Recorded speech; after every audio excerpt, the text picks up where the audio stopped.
Buenos días, somos el equipo número 20. Nuestro tema es tuberculosis, reto actual para la salud pública en México. Nuestro asesor es el doctor Francisco Moreno y nuestro equipo está conformado por Gastelum García Paulina, Molina Salazar Cristian, Robles Vázquez Gloria, Valdés Domínguez Anaí. Y somos del grupo de noveno B.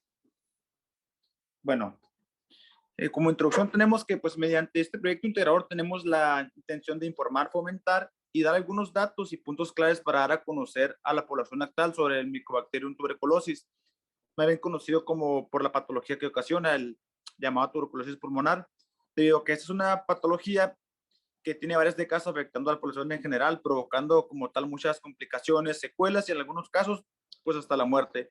Y todo esto pues a consecuencia de la gran mayoría de la sociedad desconoce dicha enfermedad como tal, por lo cual es un factor muy importante para diagnosticar los síntomas, cuando acudir al médico y tener un tratamiento óptimo, eficaz y seguro. Siguiente, por favor. Bueno, aquí la tuberculosis sigue siendo una prioridad en salud por los casos complicados en los extremos de la edad, la aparición de multiformacoresistencia y su vínculo con una enfermedad como el SIDA y la diabetes, entre otras, por el difícil acceso de los sistemas de salud en áreas específicas y por grupos de mayor vulnerabilidad.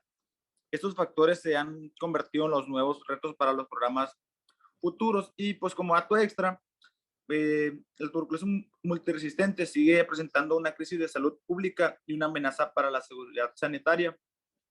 Siguiente.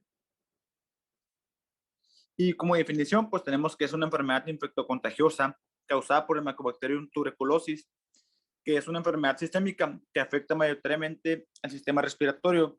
Su mecanismo más frecuente de transmisión es la vía aérea por medio de gotas de fluido que emite una persona contagiada hacia una persona expuesta de manera cercana y que cuenta susceptibilidad para enfermar. Entre los factores de riesgo encontramos el VIH, la desnutrición, la diabetes mellitus, personas que utilizan tratamiento con esteroides, personas toxicomanas, etcétera. También se usa también con contacto cercano con pacientes con dicha enfermedad, lactantes y niños menores a 4 años y personas que se encuentran durante procedimientos médicos con personas infectadas activas. Siguiente.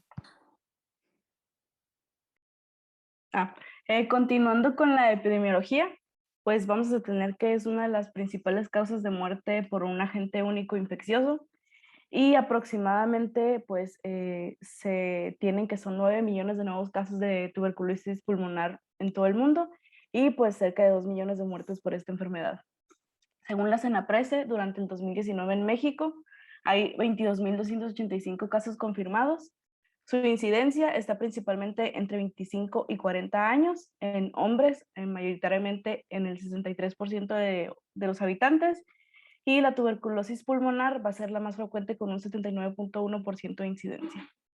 Los factores que tienen más importancia está pues el crecimiento de la población marginal, que exista hacinamiento, un deterioro en el control de salud en México y una epidemia de VIH-Sida, que pues es uno de los agentes más importantes para contraer la tuberculosis. Las manifestaciones clínicas, tenemos que sus signos y síntomas se van a presentar únicamente cuando la persona tiene una inmunosupresión. Si la persona está completamente normal, pues no va a presentar síntomas.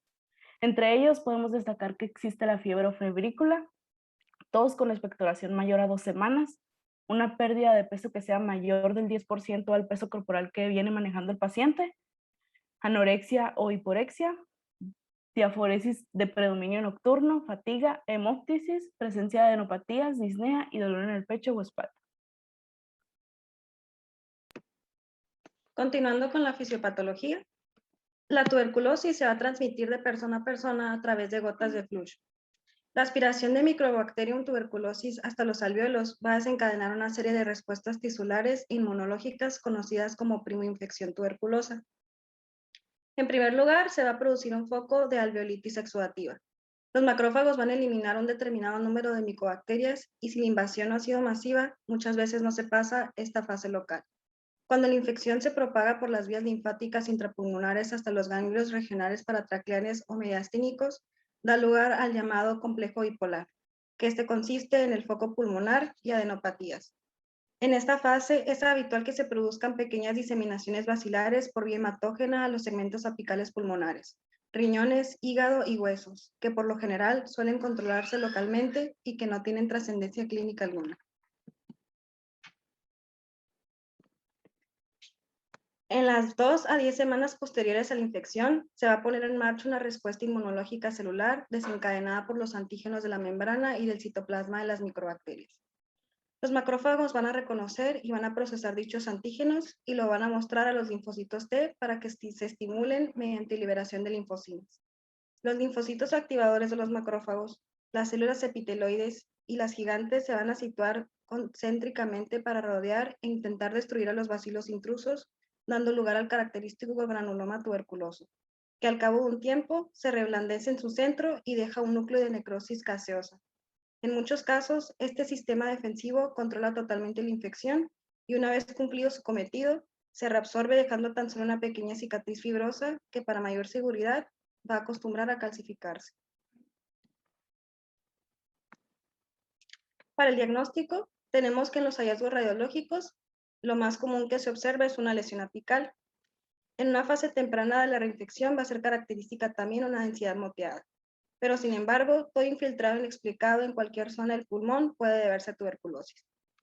También tenemos la tomografía, que esta va a ayudar a visualizar las cavidades, la identificación microscópica de bacilos ácidos resistentes, la biopsia transbronquial por endoscopía, que esta suele facilitar el diagnóstico provisional cuando el esputo es negativo. Sin embargo, si una biopsia es negativa, no va a excluir el diagnóstico de tuberculosis.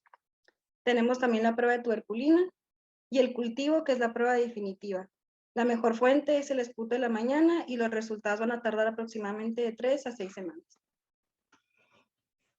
Continuando con el tratamiento, toda persona afectada por tuberculosis debe recibir atención integral en el establecimiento de salud durante todo su tratamiento. El tratamiento estándar frente a la tuberculosis consiste en un régimen combinado de isoniazida y rifampicina durante 6 meses, junto a piracinamida los primeros 2 meses. Este régimen convencional es conocido como HRZ. Como tratamiento alternativo al de 6 meses, puede utilizarse el régimen de 9 meses, que son 2 con isoniazida, rifampicina y etambutol, y los 7 restantes con isoniazida y rifampicina. En tratamiento en situaciones especiales, en indicación para pacientes con tuberculosis con infección por VIH-Sida, se aconseja la administración de rifabutina debido a la interacción entre la rifampicina y esta familia de fármacos. El tratamiento para pacientes con insuficiencia renal, en el caso de indicarse fármacos nefrotóxicos como la streptomicina, se requiere una reducción de la dosis y una monitorización de las concentraciones séricas de estos fármacos. El tratamiento en el embarazo. Durante el embarazo no se debería realizar ningún cambio en el régimen estándar. La streptomicina y otros aminoglucósidos deben evitarse, dado el elevado riesgo de ototoxicidad, y tampoco se han demostrado efectos teratogénicos en ningún fármaco de primera línea. Ya por último, en la conclusión, pues la tuberculosis es una de las principales causas de muerte actuales en el mundo. Específicamente en México representa un reto para la salud pública debido a la elevada farmacoresistencia de la población, complicando aún más la recuperación pronta y total del paciente, al poco control y educación sobre la enfermedad, entre otros factores de riesgo como lo son el nivel socioeconómico bajo y el hacinamiento. Es importante crear programas de salud aptos para informar y educar sobre los medicamentos con el fin de que la enfermedad no siga progresando. Gracias.